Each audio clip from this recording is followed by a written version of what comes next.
En el principio fue el Big Bang, para resolver el ancestral enigma sobre el origen de nuestro planeta, nuestro sistema solar, nuestro universo. Se ha construido el laboratorio de física más grande del mundo, el Gran Colisionador de Hadrones, ubicado en la frontera entre Francia y Suiza, cerca de Ginebra. El LHC, por sus siglas en inglés, es el proyecto más ambicioso de la Organización Europea de la Investigación Nuclear o CERN. Está conformado por un túnel circular de 27 kilómetros de diámetro, por el que corren dos tubos, dentro de los cuales se aceleran haces o nubes de partículas a casi la velocidad de la luz, y 4 detectores que toman datos de distintas clases de experimentos con partículas en colisión. En este proyecto colaboran más de 10.000 científicos de 80 naciones y desde un principio, el Centro de Investigación y Estudios Avanzados del Instituto Politécnico Nacional impulsó la colaboración de México en este experimento de gran magnitud. Los científicos mexicanos han participado en 3 de los 4 detectores de partículas: el ALICE, Gran Colisionador Experimental de Iones; el CMS, Solenoide Compacto de Muones; y el ATLAS, aparato toroidal del LHC.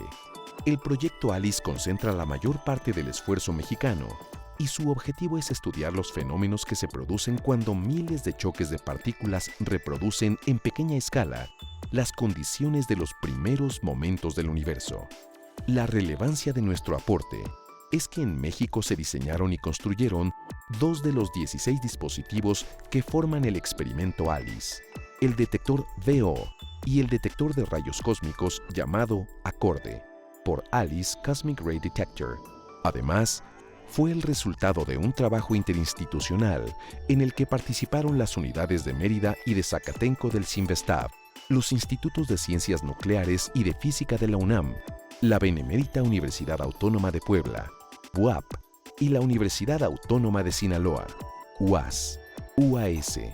En su primera fase de operaciones, el alcance más importante del LHC fue la demostración de la existencia del bosón de Higgs, una partícula elemental que da masa a todas las demás.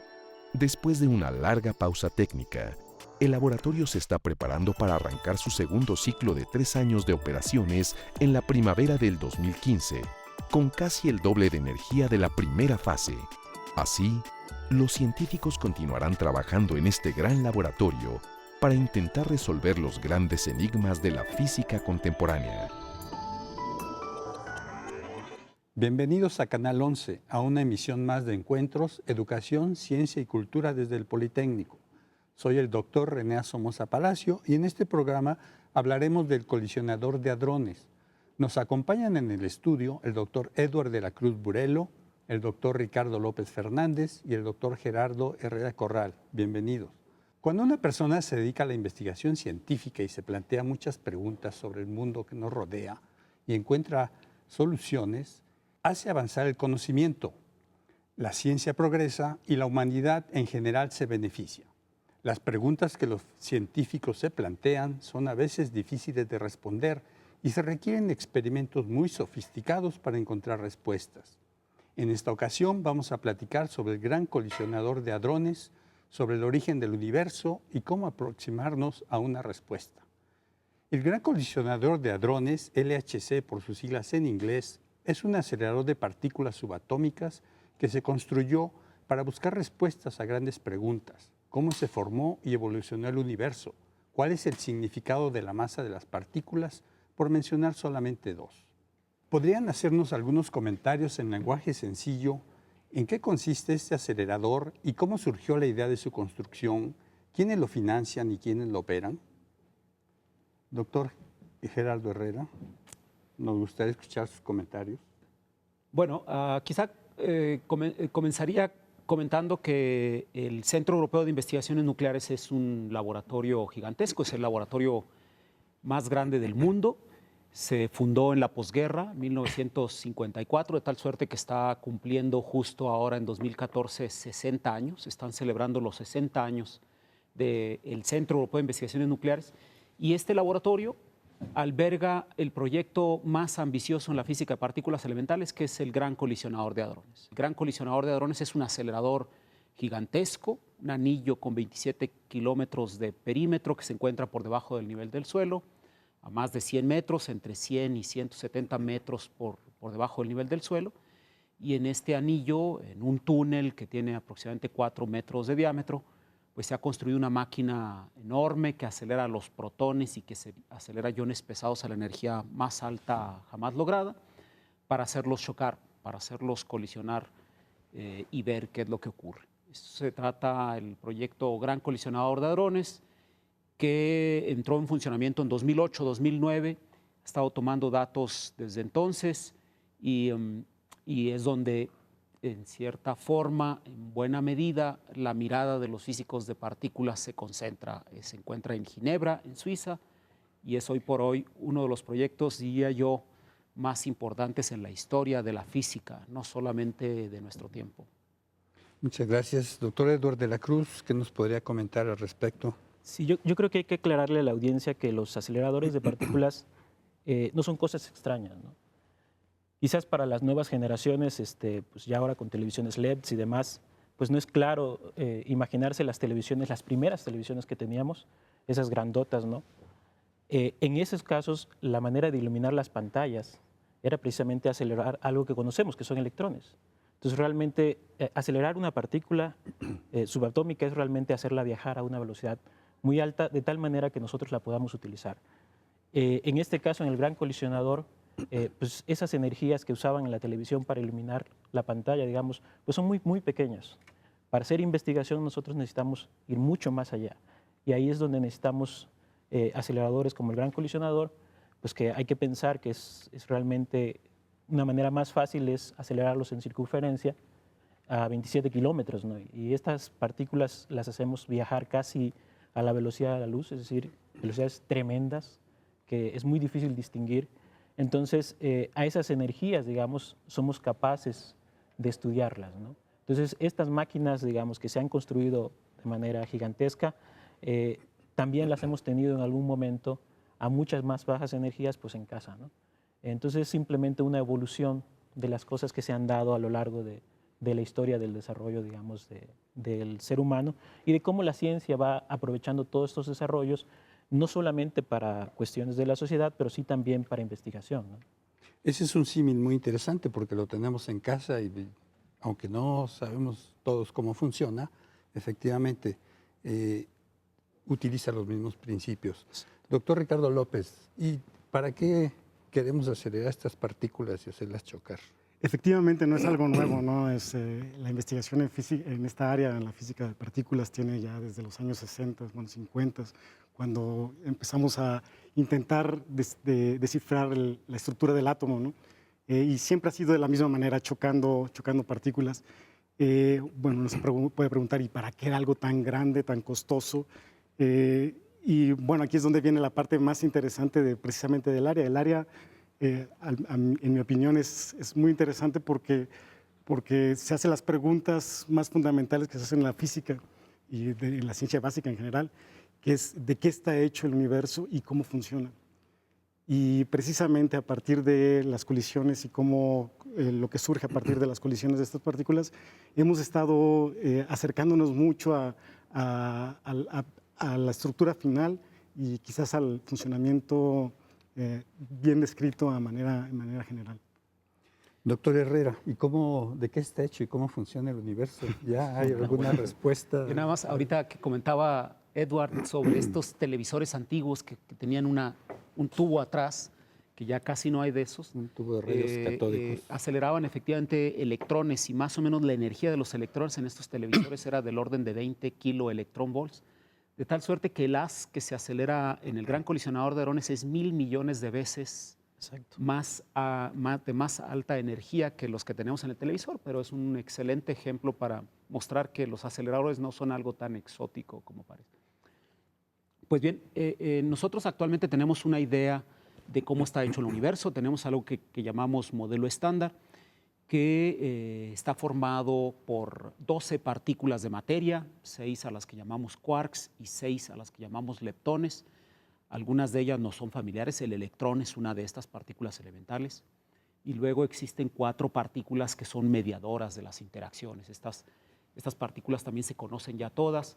Y hace 2 años, el 4 de julio de 2012, se encontró finalmente a la última de las partículas que nos estaba faltando, que es el Higgs, del cual hablaremos un poco más tarde. De tal suerte que tenemos ya una idea bastante clara de las partículas elementales que forman todo lo que nos rodea, estas partículas elementales, ¿no? Muy bien. Eso quiere decir que estamos encontrando respuestas a las preguntas planteadas originalmente de qué está hecho el universo, cómo evolucionó. ¿Cuál es el interés de los países que financian estos proyectos de invertir tanto dinero en encontrar una partícula que nos estaba haciendo falta? Si puedo comentar, hay una anécdota muy curiosa porque sucedió con el director de la Ford para Latinoamérica.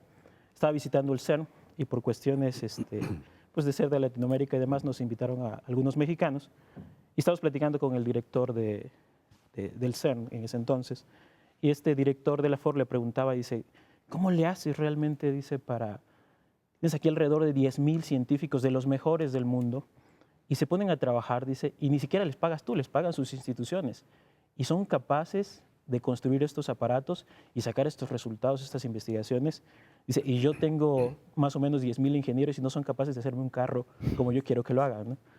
Y la respuesta fue muy curiosa y responde a tu pregunta. Y es que él decía, es muy simple. Los científicos, de manera natural, ellos quieren encontrar respuestas a sus interrogantes, que son interrogantes muy generales, pero son como niños chiquitos. Si tú le das todas las herramientas, ellos van a construir y van a hacer cualquier cosa que necesiten para llegar y responder esa respuesta. La ganancia de la sociedad está en todo lo que construyen en ese inter. ¿Por qué? Porque si ellos necesitan una mejor internet, la van a construir. Si ellos necesitan mejores computadoras, las van a construir. Si ellos necesitan un acelerador de este tamaño, lo van a construir. Entonces, ¿qué sucede? Pues que los países, las sociedades que invierten en esto, se benefician de eso, de ese juego, digamos, de los científicos, que ellos tienen que construir todo para poder llegar a responder sus preguntas, y es ahí donde están los desarrollos tecnológicos, los cuales de alguna manera los países se benefician de eso, ¿no? Y el CERN está estructurado precisamente para que los países que invierten en estas investigaciones, en el desarrollo de estos aceleradores, puedan de manera mucho más fácil acceder a estas nuevas tecnologías y comercializarlas en sus países, ¿no? Entonces, esa realmente es la idea de los países, es darle las herramientas a los científicos y todo lo que ellos construyan va a ser de beneficio para nosotros. Eso quiere decir que si invertimos en ciencia nos beneficiamos todos. Así es. Esa es la idea. Muy bien, pues yo creo que este es un gran ejemplo de un experimento muy ambicioso, muy costoso, un ejemplo de colaboración entre países, entre investigadores de todo el mundo, que ha dejado no solo resultados científicos, como veremos en bloques posteriores, sino también desarrollos tecnológicos que impactan a la sociedad. Así que en los siguientes bloques vamos a hablar un poco más de estos resultados, tanto científicos como tecnológicos, y sobre todo de la participación de México, porque México ha estado participando en este gran colisionador de hadrones.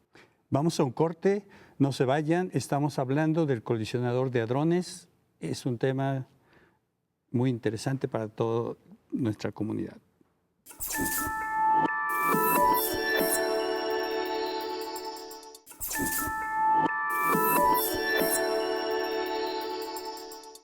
Yo tuve la oportunidad de visitar el Consejo Europeo de la Investigación Nuclear y pude constatar que el LHC es un instrumento impresionante. Se dice que es el instrumento científico más grande jamás construido. ¿Qué nos pueden decir de los experimentos que ahí se realizan, de los detectores que permiten colectar datos, del sistema de cómputo que permite procesarlos, del gran número de científicos de todo el mundo que ahí trabajan? Doctor Herrera. Bueno, efectivamente, sí, la máquina del Gran Colisionador de Hadrones es, como decíamos hace rato, un acelerador de protones y de iones pesados, y lo que hace esta máquina es acelerar a los protones en 2 tubos separados, 2 haces que viajan en direcciones opuestas, y en 4 puntos del anillo se los hace coincidir, se hace que estos haces de protones y de iones pesados se crucen, sus paquetes de partículas se crucen y se produzcan colisiones. Por eso se llama colisionador, porque produce estas colisiones. De tal suerte que en estos 4 puntos donde se hacen coincidir los haces, pues se deben construir grandes detectores. Ahí se construyen experimentos para ver qué es lo que ocurre en esas colisiones. El Gran Colisionador de Hadrones tiene 4 grandes experimentos. Uno es el LHCb, es un experimento que trata de contestar a la pregunta de por qué el universo está hecho de materia y no de antimateria. Tiene un experimento Atlas, que es uno de los experimentos grandes que están averiguando la partícula de Higgs, de la que hablaremos quizá al rato. Tiene el experimento ALICE, donde se investigan las condiciones del universo temprano. Y tiene al experimento CMS, del cual nos hablará más Edward y Ricardo, que es otro experimento competidor de Atlas en la búsqueda de Higgs y de otras preguntas fundamentales. Tal suerte que esto es el Gran Colisionador, es un acelerador con 4 experimentos grandes. Muy bien, Edward. El CMS, Sí, ¿qué es y en qué consiste? CMS es, quisiera ponérselo así a la audiencia, y es una gran cámara fotográfica. A diferencia de las cámaras que nos traemos en nuestros celulares, es una cámara millones de veces mucho más sensible, pero que está construida no solamente para detectar luz, como lo hacen nuestros celulares, sino que realmente ahí tenemos la posibilidad de detectar electrones, los mismos protones que se aceleran, obviamente luz también. Entonces la idea realmente de CMS es un detector gigantesco que permite en diferentes capas ir conociendo qué sucede en estas colisiones. Yo siempre cuando discuto, digamos, o platico con mis hijos y mis hijas sobre qué puede pasar en una colisión, yo le digo que es una idea muy simple como cuando somos niños, ¿no? Cuando uno quiere saber qué está dentro de un carrito y no lo puede abrir, lo primero que hace es empezar a golpearlos y destruirlos, ¿no? Eso es lo que hacemos realmente en el colisionador, tratar de ver la estructura interna, ¿no? Y estos detectores como son CMS o Atlas, que en mi caso me tocó participar en Atlas antes de regresar a México, son precisamente esos aparatos que captan todo lo que sucede después de la colisión. Es muy grande, necesita muchos años de construcción, alrededor de 20 años más o menos, y obviamente necesita mejoras cada vez que se dan, ¿no? Pero al final de cuentas son nuestras cámaras fotográficas que nos permiten ver todo lo que sucede en ese tipo de choques que se dan, ¿no? No sé si Ricardo pueda mencionarnos un poco más de CMS, él también participa ahí, ¿no? Sí, Ricardo, a mí me gustaría que nos hablaras sobre todo de la magnitud del detector y de la electrónica que se requiere para poder operarlo. Sí, el detector es enorme. Como decía Edward, es como una cámara, pero es una cámara con cientos de miles de canales, a los cuales uno recibe la señal electrónica y después se procesa toda esta señal, pero al final de cuentas, por cada colisión que hay, se producen muchísimos datos que hay que reconstruir, y desde un principio CERN se dio cuenta de que el procesamiento de esos datos iba a ser muy complicado, iba a requerir muchos recursos computacionales, y lo que se le ocurrió, la solución más simple, la solución evidente, es hacerlo distribuido. Para esto creó todo un sistema que es ahora muy famoso, un sistema muy eficiente que se llama GRID, en donde los institutos participantes en los experimentos tienen los recursos de procesamiento y de almacenamiento de los datos y de los eventos. Y eso ha sido también un parteaguas en la forma de colaborar desde el punto de vista de cómputo. Es decir, que la manera en que ahora se trabaja el cómputo en GRID se desarrolló en el CERN. Se hacía de alguna forma a menor escala. Ahora ya se tienen estándares muchísimo más efectivos y la escala es muchísimo más grande y es muy, muy eficiente. Ahí hay un ejemplo de lo que sucede de ideas, no solo desarrollos tecnológicos que se transmiten a la sociedad, sino ideas. Ahora todo el mundo está, digamos, con esta idea de las nubes, ¿no? Donde uno sube datos, fotos y cosas, ¿no? Pero eso salió en el CERN hace muchísimos años, donde como no podíamos mantener todos los datos ahí y la colaboración de diferentes países no era tan fácil de lograr, la manera es precisamente tener esta GRID que menciona Ricardo y subir ahí los datos y bajar de ahí datos. Esa idea es exactamente lo que ahora nos venden las diferentes compañías de poder subir datos y bajar datos, digo, para la sociedad. Entonces es una transferencia, yo diría, de ideas, no tanto de tecnologías, pero que se ha trasladado a la sociedad de manera natural, digamos. Es un ejemplo claro de este tipo de cosas, ¿no? Tecnología que llega al mercado y que se desarrolló en estos grandes aceleradores. Tengo entendido que los protocolos de la WWW se desarrollaron también en el CERN. Así Doctor es. Sí. Herrera. Efectivamente, la muy familiar WWW que ahora todos utilizamos, que vino a transformar nuestras vidas porque se llevan a cabo una gran cantidad de actividades a través de la web, de la www, pues es efectivamente donde nació, en el CERN. Ahora en un sótano por ahí de uno de los corredores del CERN hay una placa para poner señalamiento ahí en el corredor donde se empezaron a discutir estas ideas cuando Tim Berners-Lee propuso la idea de la web.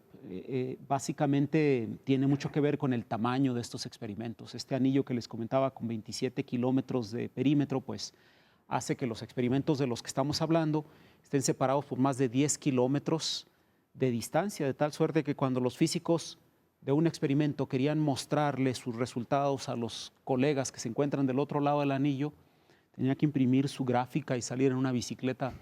Entonces a Tim Berners-Lee, y en invierno, ¿no? En el invierno no es nada agradable. Es así como se le ocurrió desarrollar un protocolo en el cual los físicos pudiesen poner en la computadora el documento y que sus colegas en el otro lado del anillo lo pudieran ver en sus pantallas. Es el nacimiento de la web en 1991 y que pues ahora ha tenido un impacto enorme. Es conveniente también mencionar que en buena medida el que así haya nacido y el que haya sido el CERN el que lo gestó y lo generó, está también detrás del hecho de que sea gratuita. O sea, la gente probablemente no se percata, pero todos tenemos acceso gratuito a la web. Nosotros tendríamos que pagar a un servicio, a alguna compañía por la Internet, pero la web en sí, la tecnología de las páginas y de la transmisión de la información es gratuita, y eso es gracias a que el CERN tiene este carácter público de investigación abierta. Muy importante. En el experimento ALICE no solo se hacen colisionar protones, sino también iones pesados.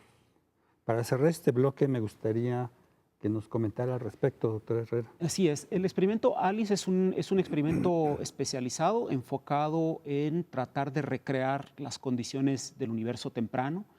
Y para eso es importante ver no las colisiones puntuales de protones contra protones, sino tratar de crear en un volumen microscópico, pero al fin finito, las temperaturas más altas, las presiones y las densidades de materia más altas jamás antes logradas, que son comparables a las que existían en el universo temprano, cuando el universo tenía 1 microsegundo de edad, es decir, cuando había transcurrido apenas 1 microsegundo después del Big Bang.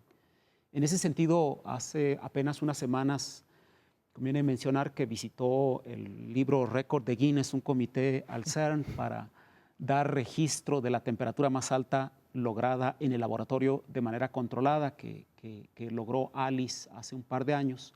Se consiguieron 5.5 billones de grados centígrados o Kelvin, da lo mismo, 5.5 billones ya no hace diferencia.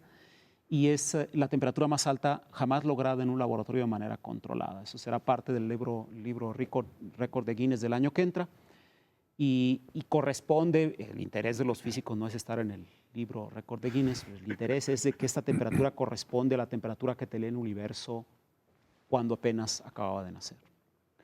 Suena hasta paradójico, ¿no? Que sea la temperatura más alta en el punto de colisión, pero que el acelerador en sí, para los magnetos, está enfriado a temperatura de helio líquido. Exactamente. Y es uno de los lugares más fríos del universo. De hecho, está más frío que el universo en general, ¿no? Entonces, hasta suena medio paradójico. Podríamos obtener otro récord Guinness por eso también. Sí, exactamente. Un anillo tan grande, enfriado a temperatura de helio líquido, para que puedan operar los magnetos.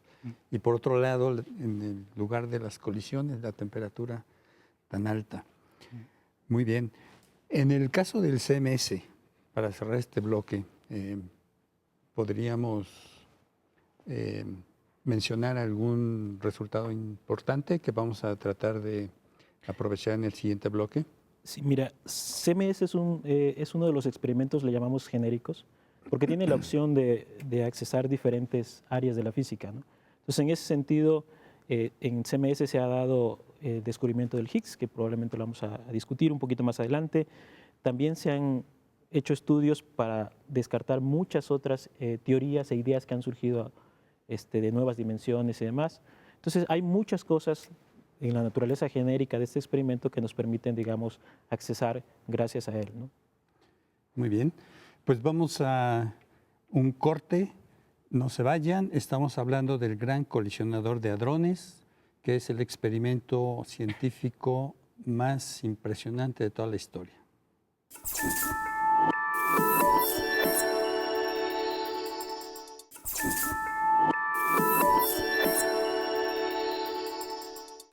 México tiene una participación muy activa desde hace muchos años en este gran experimento.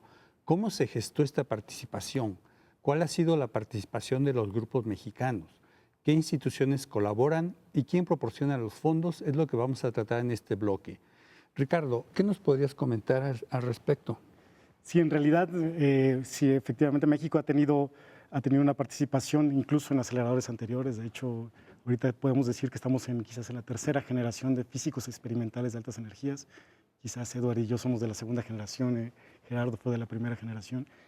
Y bueno, afortunadamente fue en el CIMBESTAB en la que algunos físicos en la época de los 60, físicos teóricos, tuvieron esta visión de que precisamente muchos de los resultados en el área, los importantes, iban a salir precisamente de los experimentos y estas grandes colaboraciones y empezaron a empujar mucho por la participación de los mexicanos, en particular el CIMBESTAB, y después se distribuyó a otras instituciones. Y bueno, todos nosotros hemos participado en los aceleradores anteriores, en aceleradores de otro tipo de partículas, en otros laboratorios, y naturalmente hemos ido caminando hacia este proyecto que ha sido, ahorita es el único prácticamente y el más grande, ¿no? Gerardo.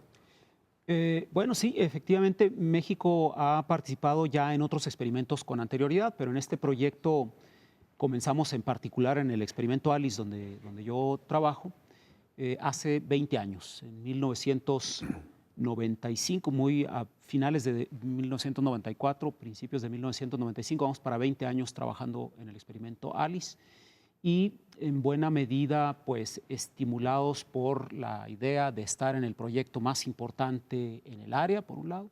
Por otro lado, históricamente con un apoyo fundamental del Banco Mundial que hizo posible asumir responsabilidades en un proyecto de este tipo.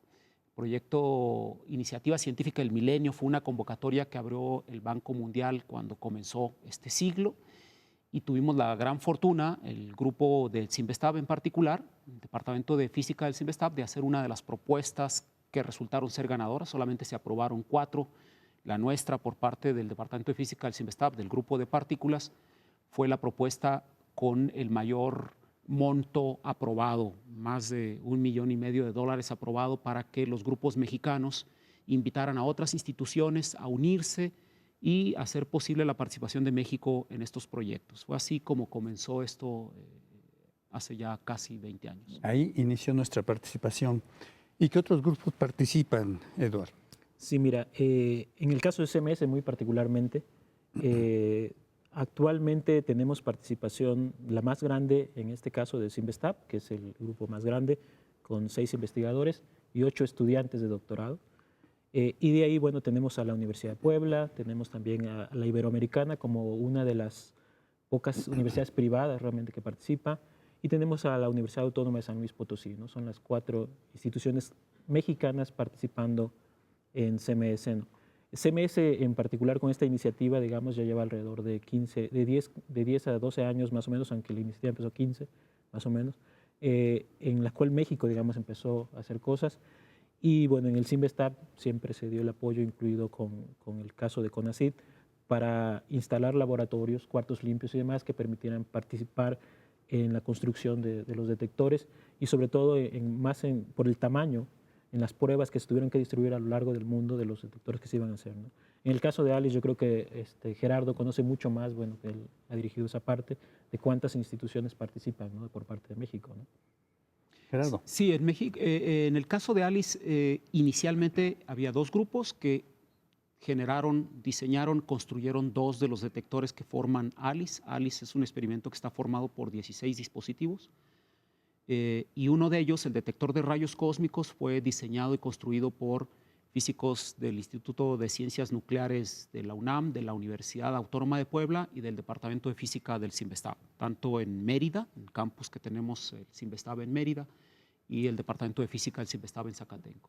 Luego, el otro dispositivo que está ahora instalado y operando, el detector V0, se hizo básicamente en colaboración entre el CINVESTAB, Departamento de Física en Zacatenco, y el Instituto de Física y el Instituto de Ciencias Nucleares de la UNAM. Actualmente se ha formado un grupo más que tiene una fuerte participación en un dispositivo que estamos por instalar. En una semana estaremos instalando un nuevo detector que se llama AD, que ha sido también completamente mexicano. Su concepción, su diseño, su construcción y su operación está hecho por un grupo del CINVESTAB y la Universidad de Sinaloa. La Universidad Autónoma de Sinaloa ha jugado un papel muy importante en este tercer dispositivo. De tal suerte que estamos por instalar el sistema número 19 de ALICE, 17 activo, de 3 dispositivos que han sido diseñados y construidos en México para este experimento. Es decir, que nuestra participación no es solamente colaborando en modelos teóricos, sino que estamos fabricando dispositivos que operan en el gran acelerador de hadrones y que han dado resultados muy confiables. ¿Es así? Así es. ¿Y qué hay de la participación de nuestros estudiantes? Ricardo, ¿podrías comentarnos algo? En el caso de CMS sí es, como lo menciona Edward, existen 8 estudiantes de doctorado. Existen otros estudiantes también de maestría del mismo CINVESTAB. Ellos no están físicamente todo el tiempo en el CERN. Pero ha sido la gran oportunidad para estudiantes de participar en este tipo de cosas, ¿no? En este tipo de proyectos a este nivel, ¿no?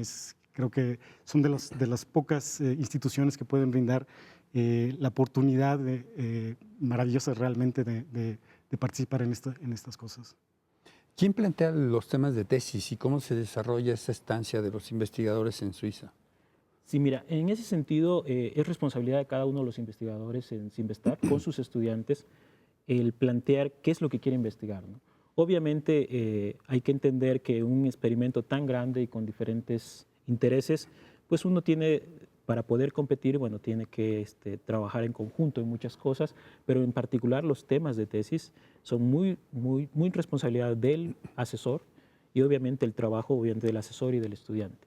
A mí me gustaría mencionar una iniciativa que surgió en CMS a raíz de uno de los premios, de los tantos premios que han recibido estos experimentos por el descubrimiento del Higgs. Uno de esos premios se tomó para hacer becas y se abrió un concurso internacional por parte de CMS que se llamó esencialmente un scholarship para física fundamental. Y yo quiero mencionarlo porque uno de nuestros estudiantes, con uno de sus proyectos, ganó uno de sus premios.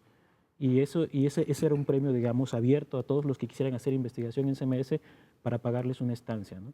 Yo creo que en este sentido de estancias, quizás además de lo que CONACYT nos apoya siempre, CINVESTAB y demás, quizás pueda mencionar un poquito más, Gerardo, de la Unión Europea, ¿no? La Unión Europea ha estado apoyando bastante también a México y en ese sentido nuestros estudiantes han usado esas estancias, ¿no? Sí, los apoyos que hemos tenido a lo largo de todo este tiempo pues son muy diversos. Hemos tenido apoyos de la Comunidad Europea a través de proyectos que ellos financian. En los últimos años y todavía el próximo año tendremos un apoyo de un programa de la Comunidad Europea que se llama iPlanet. Ya mencionaba hace rato el Banco de México, pero por supuesto que nuestra agencia de financiamiento es CONACYT, que otorga no solamente becas, también apoya con proyectos de investigación, el Consejo Nacional de Ciencia y Tecnología.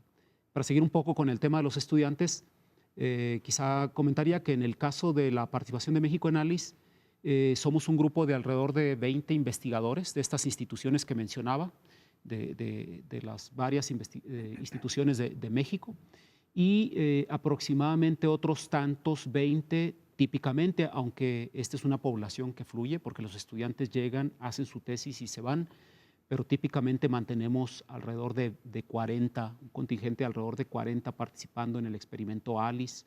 La gran mayoría de ellos son realmente los que hacen el trabajo, son los estudiantes los que hacen el trabajo. Como bien comenta Edward, en diferentes aspectos de los experimentos, a veces en la instrumentación, a veces en el cómputo o en el análisis de los datos, pero son ellos los que van realmente llevando adelante los proyectos que nos proponemos como grupo en este experimento, ¿no? Muy bien.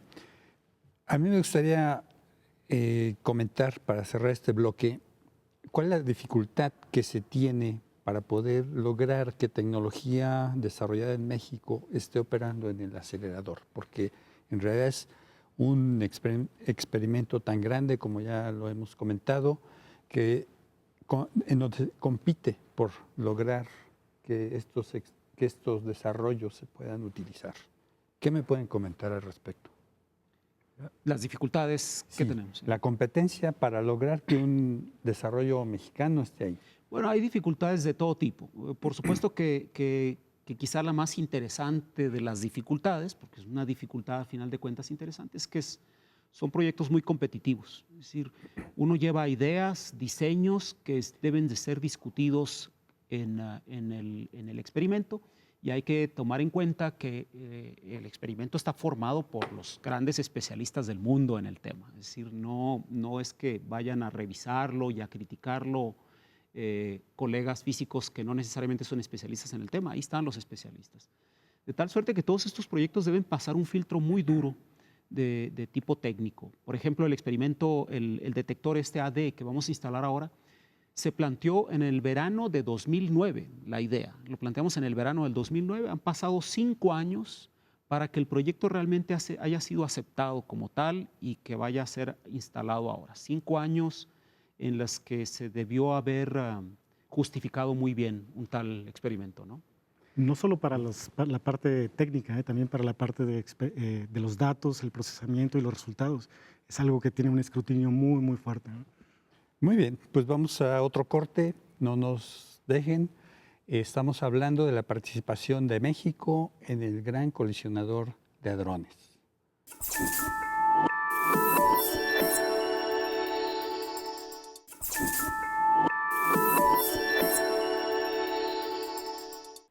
El 4 de julio de 2012 se anunció la observación de una partícula consistente con el bosón de Higgs, y en 2013 Peter Higgs y François Englert recibieron el Premio Nobel de Física por su planteamiento teórico de esta partícula. Una meta científica se cumplió.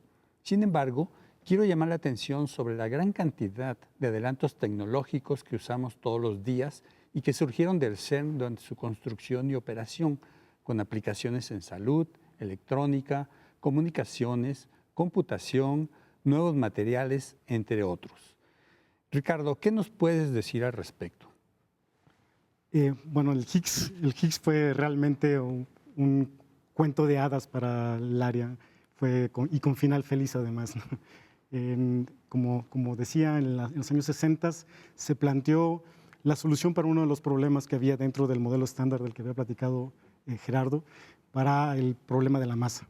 Y la solución más simple era la que parecía la más plausible, pero resultó que desde los años 60 habíamos estado buscando precisamente esta solución, y no fue hasta que la construcción de esta gran máquina que se pudo tener la precisión y la seguridad para realmente descubrir que así era el mecanismo y que la partícula asociada estaba ahí. ¿Y qué nos enseñó este experimento entonces? ¿Cuál fue la contribución de Higgs? 30 años pasaron para poder comprobar lo que él sugirió, Sí. y sus colegas. Una cuestión aquí quizás interesante es el hecho de la idea de entender cuál es el origen de cada una de las cosas, en este caso muy particular de Higgs, de la masa, ¿no? Así como la gente está acostumbrada a estas fuerzas electromagnéticas con los imanes y demás, el punto, digamos, de entender la masa que planteó Higgs fue precisamente que existía algo más, que bueno, terminó llevando su nombre como el campo de Higgs, y bueno, y que tenía digamos, un representante que es el bosón de Higgs. Esta idea que planteó Higgs, Englert y otras personas, de que debería existir a nivel fundamental un campo que fuera el resultante, digamos, de la existencia de estas partículas llamada bosón de Higgs, y que al interaccionar al actuar, digamos, sobre las partículas, nos diera esto que nosotros le llamamos masa actualmente. Pero masa a nivel fundamental, porque hay que distinguir que la masa que nosotros estamos acostumbrados, digo, las llantitas a las que estamos acostumbrados, bueno, eso es otras cosas, digamos, pero a nivel fundamental la parte importante era cómo los electrones, los quarks y todas esas cosas que hemos encontrado a nivel fundamental adquieren la masa. Esta idea propuesta por Higgs, como dices, tomó 40 años, ¿no?, el poder entenderla, pero lo importante de encontrar esto es precisamente que nos va mostrando que la naturaleza tiene una estructura y tiene una manera de generar las cosas y crear las cosas, y obviamente nosotros vamos comprendiendo y planteando ideas que más adelante pueden usarse, como se ha usado las ondas electromagnéticas para transmisión de señales y demás, nuestros celulares, para beneficio de la sociedad, ¿no? Doctor Herrera, ¿cómo podemos hacer entender que el público en general entienda este concepto de Higgs, de masa? ¿Cómo están relacionados? Sí. Es un concepto muy abstracto, pero debe haber maneras de hacerlo. Efectivamente. Uno de los aspectos interesantes del Higgs es que obedece a un mecanismo sutil, un mecanismo matemático muy sutil, que es el rompimiento de una simetría. Esa parte es más difícil de entender para el público en general. Pero uno puede utilizar metáforas que no son muy exactas, que no son buenas, estrictamente hablando, pero que sirven para explicar de manera más o menos plástica cómo es que este campo que lo llena todo, que lo permea todo a nuestro alrededor, interacciona con esas partículas. O al revés, las partículas interaccionan con este campo como si estuvieran inmersas en una sustancia que les da una resistencia a moverse. Es una metáfora que utilizamos mucho para explicarlo, que no es muy exacta porque significaría que las partículas que viajan en este campo y que se van frenando por efecto de este campo, les comunica una inercia.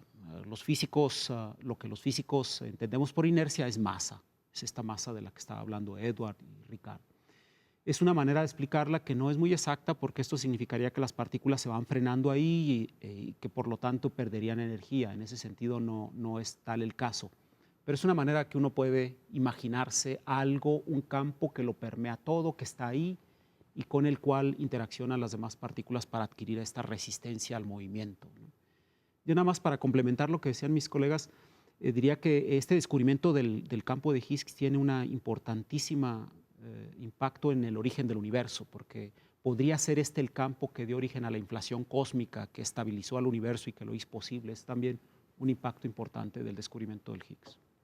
Muy bien, pues una vez descubierto el Higgs, la pregunta obligada es, ¿qué sigue? Ya se cumplió una de las metas que buscaba este gran acelerador. ¿Hay algo que nos lleve a plantearnos nuevas preguntas? ¿Hay nuevos experimentos que se están sugiriendo? ¿Qué nos pueden decir?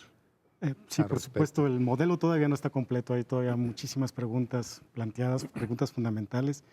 También hay que decir, antes que eso, que el Higgs no ha sido el único descubrimiento que ha habido en el LHC, quizás ha sido el más publicitado y el que ha llamado más la atención, pero ya hemos descubierto nuevas partículas que no se habían visto anteriormente y que también estaban dentro del modelo estándar. Se han descubierto ciertos mecanismos o ciertas desintegraciones que solamente con la precisión de los detectores del LHC se podrían ver. De hecho, es algo que nos toca un poquito más cerca al grupo del CIMBESTAB, porque precisamente toca al grupo le llamamos física de BESS, que son la física que tiene que ver con los quarks BESS. Se pudo medir una desintegración que es muy, muy rara, que si era mucho mayor el número o mucho menor el número, podría haber indicaciones de que el modelo no es correcto. En general hay toda una serie de cosas que ya han sido descubiertas, ¿no? Muy bien. Ya hablamos de algunas de las aplicaciones que se han dado, de desarrollos tecnológicos que han surgido del CERN. A mí me gustaría, para cerrar este bloque, que me comentaran cada uno de ustedes alguna otra aplicación que sea importante y que no hayamos tocado hasta el momento. Doctor Herrera. Bueno, sí, eso creo que es importante decírselo a la gente. Es un proyecto que tiene como objetivo fundamental la investigación básica. Queremos entender cómo está hecho el universo, de qué está hecho y cuál es su origen. Pero en el camino es necesario desarrollar tecnología. Y entonces es conveniente decirle a la gente que los detectores, por ejemplo, los que se utilizaron para detectar al Higgs, la partícula de la que estábamos hablando, sus detectores de material semiconductor son detectores de silicio, son los mismos que se están utilizando actualmente para hacer radiografía.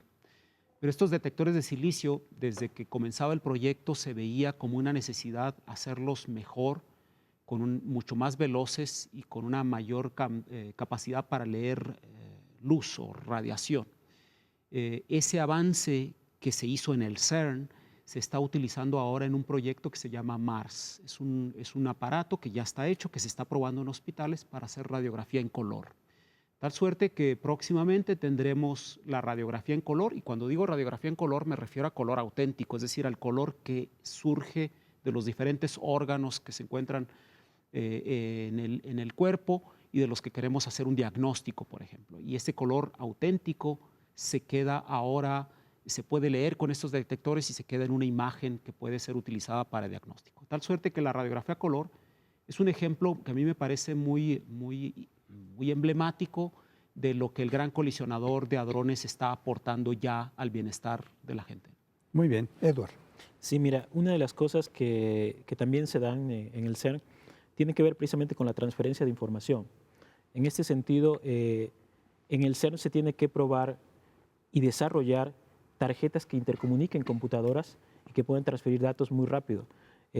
Las personas que visitan CERN es muy común que te muestren las nuevas tarjetas donde puedes bajar el contenido de una película, de un DVD, en segundos. Algo que ahorita, digo, una persona que ha intentado bajar o transferir datos, pues puede ver que puede pasar horas, ¿no? Esa tecnología, al ser desarrollada en el CERN, es libre. Entonces, se espera que tarde o temprano las compañías puedan tomarla y al rato tendremos la posibilidad de transferir datos de uno a otro en segundos, ¿no? Que es una de las cosas que se dan, ¿no? Y otra cosa que quizá hay que mencionar es que CERN tiene que probar todos esos nuevos procesadores que vienen en nuestras computadoras, se tienen que probar ahí por la gran necesidad que se tiene de velocidad, ¿no?